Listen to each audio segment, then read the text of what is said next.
Hello बच्चों, welcome back on this platform. आज बेटा अपने लेक्चर को कंटिन्यू आगे फर्दर प्रोसीड करते हैं। ठीक है बेटा, आपका आज अपने लेक्चर कंटिन्यू फर्दर प्रोसीड करते हैं। ये बेटा आपका तो आज हमारा टॉपिक है very very important, radio active decay law. बेटा आपका महंगा सर क्या, रेडियो एक्टिव डीके लो।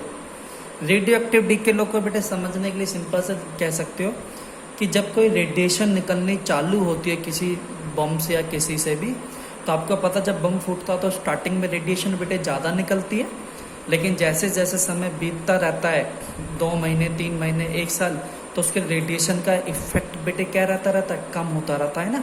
तो भाई यही डीके हुआ कि जो रेडिएशन जो न्यूक्लियाई टूट कर बाहर निकलेंगे, रेट का मतलब डिवाइड में टाइम, जो न्यूक्लियाई टूट कर बाहर निकलेंगे, ठीक है, जब कोई बम फटेगा रेडिएशन निकलेगी, वो डायरेक्टली प्रोपोर्शनल हो किसके, जितने न्यूक्लियाई बेटे उसमें बच जाएंगे। स्टार्टिंग में अगर पूरे मान के चलो 1000 थे तो ज़्यादा टूट कर निकलेंगे, हो सकता है 100 टूट कर निकल जाए, 500 टूट कर निकल जाए, लेकिन 1 महीने के बाद जब टोटल ही बचेंगे बेटे 50, तो 50 में से मुझे बताओ 500 कैसे टूट कर निकल जाएंगे। 50 बचेंगे तो कम टूट कर निकलेंगे ना, 10-20, तो बस वही है। तो समझो जो भी टूट कर निकलेंगे वो किसके डायरेक्टली प्रोपोर्शनल है, कितने न्यूक्लियस आपके सैंपल में बच गए। तो यहीं से आप बना दीजिए रेट ऑफ डीके। डीके का मतलब टूटना। कौन टूट कर निकलेगा, रेडियो एक्टिव न्यूक्लियाई। न्यूक्लियाई मतलब न्यूक्लियस बेटे पढ़ देना, तो जो न्यूक्लियस जैसे यूरेनियम है उस टाइप का न्यूक्लियाई डायरेक्टली प्रोपोर्शनल है किसके, नंबर ऑफ न्यूक्लियाई लेफ्ट जो बच गए सैंपल में एट दैट इंस्टेंट, उस समय पे जो भी न्यूक्लियस टूट के रेडिएशन बाहर निकलेगा वो डायरेक्टली प्रोपोर्शनल होगा कितना सैंपल आपका बचा है। अब क्योंकि समय के साथ बेटे टूटने की दर कम होती रहेगी। स्टार्टिंग में अगर 5 से टूट कर निकलेंगे तो बाद में 5 से थोड़ा ना निकले, कम हो जाएगी ना, तो इसलिए नेगेटिव साइन यहाँ पे लगा दिया। नेगेटिव का मतलब है रेट आपका डिक्रीज होगा टूटने की दर समय के साथ। मैं ठीक है सर, डीके लो पता चल गया, बहुत आसान था, डेफिनेशन याद हो जाएगी, कोई दिक्कत नहीं है। इसके बाद बेटे इसी से रिलेटेड एक फॉर्मूला है। क्या सर कोई फॉर्मूला है जो हमें ये बता दे कि कितने टूट कर निकले कितने में कहा, उसको कहते हैं डीके इक्वेशन बेटे। डीके आल्सो बच्चे, ठीक है, डीके नेम ऑफ साइंटिस्ट भी कह सकते हैं, मतलब टूटना होता है इसका। अब डेरिवेशन के लिए मैंने माना स्टार्टिंग में सैंपल में कितने नंबर ऑफ न्यूक्लियस प्रेजेंट थे बेटे, एन नॉट। जब टाइम 0 था मतलब रेडिएशन निकलनी स्टार्ट नहीं हुई। कुछ समय बाद टी टाइम पे कितने लेफ्ट का मतलब कितने बच गए, एन, बाकी टूट कर निकल गए। तो मैं इसके बाद डेरिवेशन देखेंगे अच्छे से सारे बच्चे।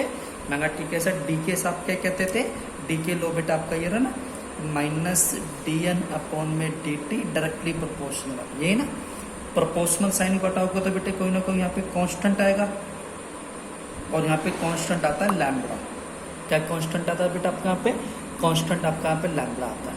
माइनस साइन कहाँ गया, माइनस साइन आपका यहाँ पे शिफ्ट हो गया, ठीक है। और इस लैम्बडा को यहाँ पे पता क्या कहते हैं, किसकी इक्वेशन है, डीके की ना, तो उसको डीके कांस्टेंट कहते हैं, या फिर इसको हम कभी कभी डिसइंटीग्रेशन कांस्टेंट भी कहते हैं बच्चों, ठीक है।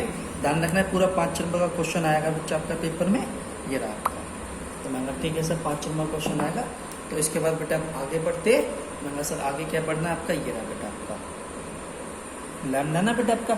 लैम्बडा क्या है आपका, मैंने लैम्बडा को हम कहते हैं सर डीके या फिर डिसइंटीग्रेशन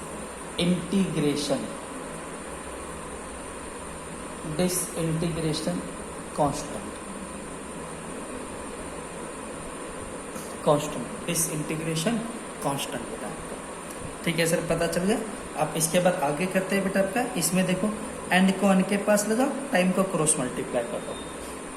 तो ठीक है सर, एंड को बेटे एन के नीचे लिया है और टाइम को इधर लिया है, क्रॉस मल्टीप्लाई करके। इसके बाद दोनों तरफ इंटीग्रेशन कर दीजिए आप इजीली। मैंने ठीक है सर बोथ साइड इंटीग्रेशन। क्यों इंटीग्रेशन, क्यों, क्योंकि डी है ना बेटे, स्मॉल को बड़ा करना है, बोथ साइड इंटीग्रेशन। इंटीग्रेशन का साइन बेटे जिन बच्चों को नहीं पता याद रखना, ऐसा साइन होता है, ये साइन इंटीग्रेशन का होता है।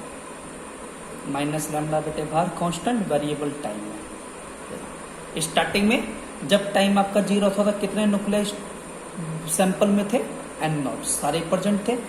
कुछ समय बाद जब टाइम आपका टी हो गया तो कितने बचे सैंपल में, एन बचे। लेट करा था हमने स्टार्टिंग में, याद कीजिए। अब जिन बच्चों पे मैथमेटिक्स है उनको पता है ये इसका इंटीग्रेशन होना कैसे, नहीं पता तो आने वाले टाइम में बेटे पता चलेगा 12th में चैप्टर है। ठीक है, जिनको नहीं पता या खासतौर में बायोलॉजी वाले इसको डायरेक्ट बेटे याद करेंगे, जब भी नीचे पावर 1 आ जाए ना तो इसका इंटीग्रेशन का फॉर्मूला बेटे लॉग लग जाता है, लॉग एन हो जाता है, लॉग एन और बेटे नेचुरल लॉग ई।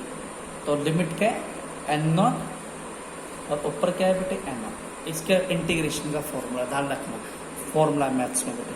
और यहाँ पे तो डी टी है ना तो इसका इंटीग्रेशन बताओ क्या हो जाएगा, डी हट जाएगा, टी बचेगा इससे ऐसे। तो लिमिट तो बेटा आप लगाना जानते हो, अपर लिमिट माइनस में लोअर लिमिट, अपर ये लोअर ये। तो एक बार अपर दोनों मैच कर दिए, अपर माइनस में लोअर क्या है बेटे एन।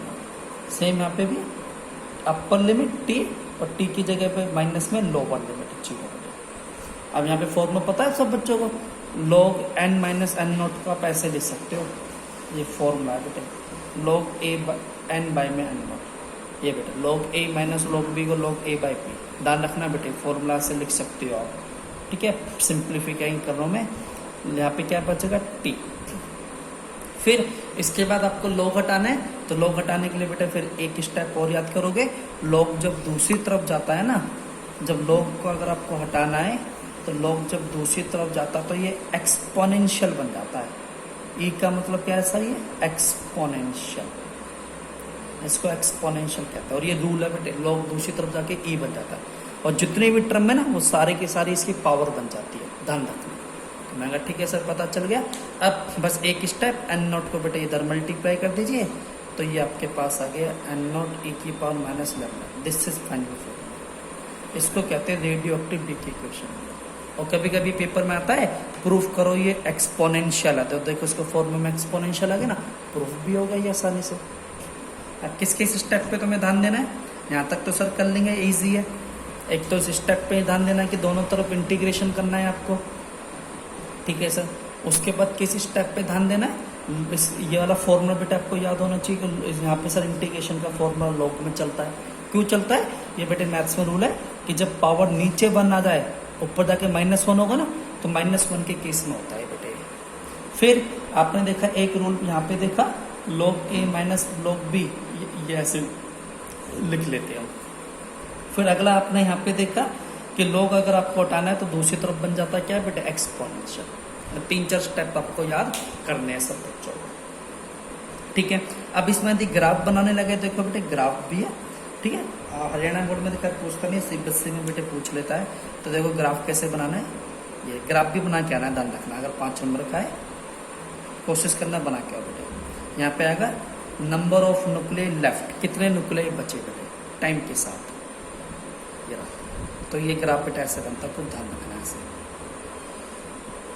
ये रहा। क्योंकि जब टाइम आपका 0 था उस समय सारे के सारे न्यूक्लिय प्रेजेंट थे बेटे एन, लेकिन जैसे जैसे समय बढ़ता जा रहा है वैसे न्यूक्लियर टूट कर बाहर निकल रहे, तो क्या हो रहा है, कम हो रही है। ये ऐसा ग्राफ इसका बनता है, ठीक है बच्चों।